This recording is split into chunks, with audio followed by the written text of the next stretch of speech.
Le choc hispanique de la Ligue Europa, 8e de finale aller au Madrigal. Villarreal accueille le FC Séville, le 6e de la Liga face au 5e. Ce match appelle des valeurs, le jeu, l'attaque et le spectacle. Comme ce premier ballon pour Bitolo dans la surface. 13 secondes de jeu au Madrigal. Ça part de façon éclair avec l'homme en forme. La joie du banc sévillan. Bitolo vient encore marquer. Et ça fait déjà 1-0 pour le FC Séville à Villarreal. Il fait le contrôle pour ensuite enchaîner aussi vite. Et Bitolo qui avait déjà fait un Gladbach en 16e de finale. Et voici la première occasion peut-être pour Villarreal. Bitolo, la frappe. Oh, c'est sur la barre et la récupération de Cherichev. Voilà pourquoi nous adorons ces matchs. Voilà pourquoi nous aimons ces deux équipes. 1:30 de jeu, un but et une barre transversale. Sorte de Benoît Tremoulinas. La récupération, la tête de Stéphane Mbia. Ça fait 2-0 pour Séville. 25 minutes de jeu au Madrigal. Le long ballon de Tremoulinas et la tête d'Mbia. L'ouverture de Bitolo pour Gamero. Bonne occasion pour Kevin Gamero avec un ballon en retrait. Alex Vidal, le tir. Oh, c'est sur la barre transversale de Sergio Asenjo. Encore un contre qui a failli être fatal à Villarreal. Cherichev, le tir au main, penalty pour Villarreal, le ballon reste dans la surface, ça traîne et le but de Luciano Vieto. Villarreal revient dans ce match, 2 minutes de jeu dans cette seconde période. La folie s'annonce au Madrigal, alors que Stéphane Mbia montre l'arbitre assistant qui... Hors-jeu. Frappe, il n'y a pas hors-jeu là-bas, tout en haut. Non mais là, il y a peut-être aussi une main de... Ça, je devrais voir aussi. Pas hors-jeu, du tout.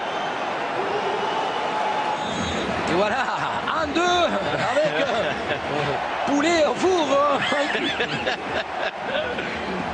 Le but accordé donc à Luciano Vieto. Nico Pareja, encore un long ballon vers Iborra. La reprise de Gamero. 3-1 maintenant pour Séville. 1 ou 2 minutes seulement après le but de Vieto. La volée très ajustée du Français. Ce match est riche en rebondissements, en situation. Et Séville reprend 2 buts d'avance. Gamero qui cède sa place et entrée en jeu de Carlos Bacca. Gamero, passeur décisif dès la 13e seconde et buteur à la 50e. Jonathan Tremoulinas, Reyes, Vieto, centre de Luciano Vieto avec une tête, la parade de Rico, la deuxième tête, incroyable. 2 fois Gérard s'est jeté et réflexe de Rico pour sortir ce ballon. Coup de sifflet final de Daniele Orsato.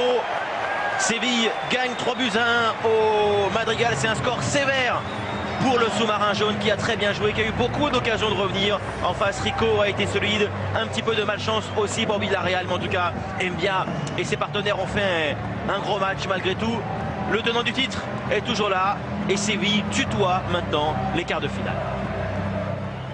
Exactement, un match spectaculaire entre Villarreal et Séville, avec donc le but le plus rapide dans l'histoire de cette jeune compétition qu'on appelle désormais la Ligue Europa. Regardez, on a mis la chrono.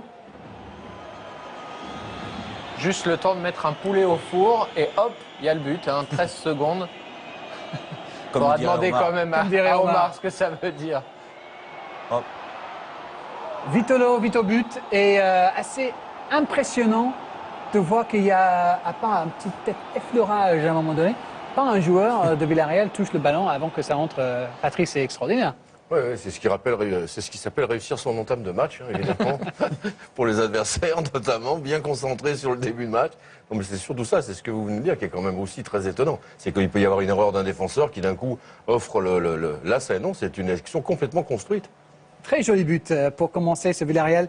Séville, un mot sur le Français Kevin Gamero, qui était titulaire ce soir. Bonne nouvelle pour lui. Il a marqué son 11e but en 21 matchs, toutes compétitions confondues cette saison. On l'a vu à son avantage avec des belles passes aussi, Jérôme. Kevin Gamero plutôt en forme. Oui, plutôt en forme, et c'est pas facile parce qu'il a vraiment le statut de joker de luxe. Il est remplaçant, il rentre souvent en cours de match et à chaque fois, il fait tourner ses stats. Donc, et là, il a été amené à être titulaire. Il est à l'origine des buts, il marque. Donc forcément, il marque des points. Et puis ça lui permet aussi de garder la confiance en lui, mais surtout par rapport à ses coéquipiers. On le sent bien, on le sent bien intégré. Maintenant, je pense qu'il aimerait avoir un peu plus de minutes de jeu.